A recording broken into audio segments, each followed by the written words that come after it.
عظمیٰ شاہین کا رکشہ اپنے گاؤں بستی حسین خان سے نکل چکا ہے۔ صبح کا وقت ہے اور انہوں نے قریبی دیہی علاقوں سے اپنی جیسی دیگر طالبات کو بھی پک کر لیا ہے۔ اب عظمیٰ ہے اور ان کا رکشہ جو کہیں کچے تو کہیں پکے راستوں پر سفر طے کرتا بستی ارائیاں والا جانے کے لیے اڑان بھر رہا ہے۔ 18 کلومیٹر کا فاصلہ طے ہو چکا ہے اور عظمیٰ خود بھی کالج پہنچ چکی ہیں اور اپنے رکشے میں سوار دیگر سواریوں یعنی طالبات کو بھی ان کے تعلیمی اداروں میں پہنچا چکی ہیں اور یہ ان کا روزانہ کا معمول ہے۔ میرے ساتھ رکشے پہ 10 بچیاں جاتی ہیں اور یہاں سے کوئی سواری نہیں ملتی کیونکہ یہاں پہ کسان لوگ ہی رہتے ہیں اور کھیتوں میں ہی کام کرتے ہیں، ان کو ٹائم ہی نہیں ملتا تو وہ کہتے ہیں بس بچیاں آگے نہ جائیں، تعلیم کا نام ہی نہیں ہے یہاں پہ۔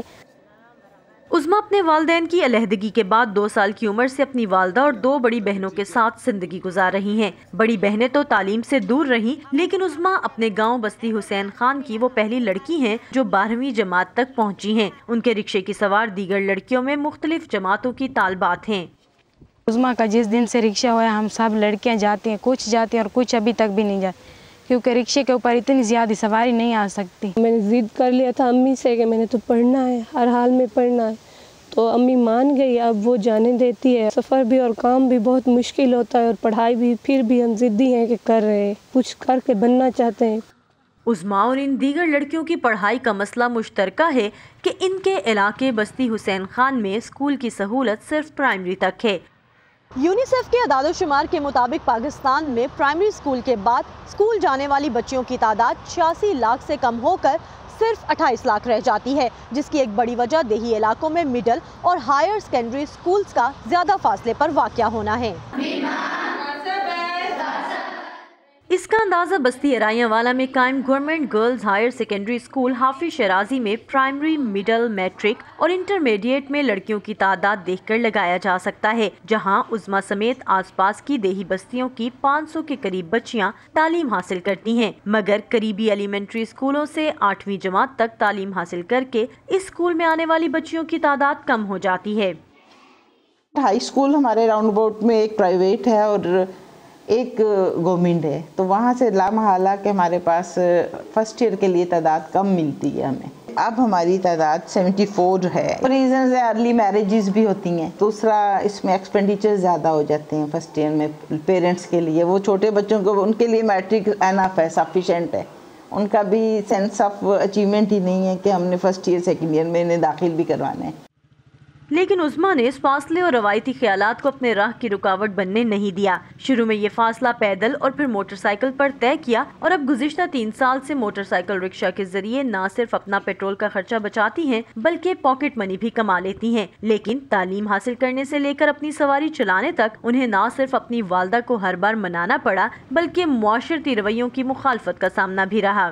کسی نے تو یہ بھی کہا ہے کہ اگر ہم نے آپ کو بائک پہ دیکھ لیا تو ہم آپ کو جان سے ہی مار دیں گے۔ جو میری والدہ ہیں وہ کبھی کبھی ان باتوں پہ بڑا غور کرتی ہے، لیکن لوگ میرے بارے میں کیا کہتے ہیں یا کیا کہیں گے مجھے اس سے کوئی فرق نہیں پڑتا۔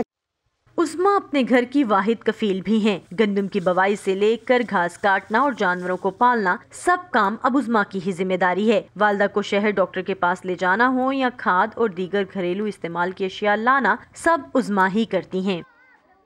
عظمیٰ کہتی ہیں کہ انہیں زندگی کو خود مختاری سے جینے کی یہ طاقت دی ہے ان کی تعلیم جاری رکھنے کے فیصلے نے، اسی لیے وہ مزید پڑھ کر ٹیچنگ کرنا چاہتی ہیں اور اپنی گاؤں کی دیگر لڑکیوں کی قسمت بھی تعلیم کے ذریعے ہی بدلتی دیکھنے کی خواہاں ہیں۔ Saman Khan, voice of America, Bhakkar. Uzma Shaheen کے گاؤں میں پرائمری تعلیم کی سہولت کی بنیاد غزالی ایجوکیشن ٹرسٹ کے ایک اسکول کے تحت رکھی گئی۔ غزالی ایجوکیشن ٹرسٹ پاکستان بھر میں تقریباً 650 اسکولوں کے ذریعے پرائمری، مڈل اور ہائر سیکنڈری تعلیم عام کرنے میں مصروف ہے۔ سمن خان نے ادارے کے ایگزیکٹو ڈائریکٹر سید عامر محمود سے بات کی اور جاننے کی کوشش کی کہ پاکستان میں 8ویں جماعت کے بعد لڑکیوں کی ایک بڑی تعداد کے لیے تعلیم جاری رکھنا مشکل کیوں ہو جاتا ہے۔ پنجاب سب سے بڑا صوبہ ہے تو اس میں تقریباً کوئی 50-55 ہزار پبلک اسکولز ہیں۔ ان 55 ہزار اسکولز میں جو ہے 14 ہزار اسکول وہ ہیں کہ جو سیکنڈری اور ایلیمنٹری ایجوکیشن کے اسکول ہیں، 14 ہزار اسکول ہیں۔ ان 14 ہزار اسکول میں صرف شاید 4 سے 5 ہزار اسکول ایسے ہوں گے جو بچیوں کے لیے ہیں۔ ٹھیک ہے نا.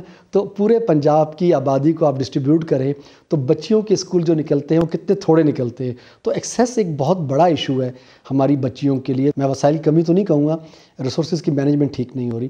تو بہرحال اگر دو بھی صورت ہے اس میں ہم نے پبلک پرائیویٹ پارٹنرشپ کے اوپر جانا چاہیے, اور خاص طور پہ بچیوں کے اسکول قائم کرنے اور ثانوی کلاسز کے لیے جو ہے اسکول قائم کرنے کی طرف جو ہے ہمیں توجہ دینی چاہیے. عمومی طور پہ جس طرح ہمارا کانسٹیٹیوشن بھی ہے, اس کی جو مین سٹیک ہولڈر ہے وہ تو اسٹیٹ ہے تعلیم کے حوالے سے, کہ یہ اور اس میں لکھا بھی ہے کہ 16 سال تک کی عمر کے بچوں کے لیے جو تعلیم جو ہے کمپلسری بھی ہے, فری بھی ہے, یہ اس کے اندر موجود ہے. لیکن انفارچونیٹلی اس جو ہے چیز کو ہم فلفل نہیں کر پا رہے. اس کے لیے بارہا یہ بات کہی جا چکی ہے کہ تقریباً 5 سے 7% جو ہے GDP کا وہ تعلیم پہ خرچ کیا جانا چاہیے.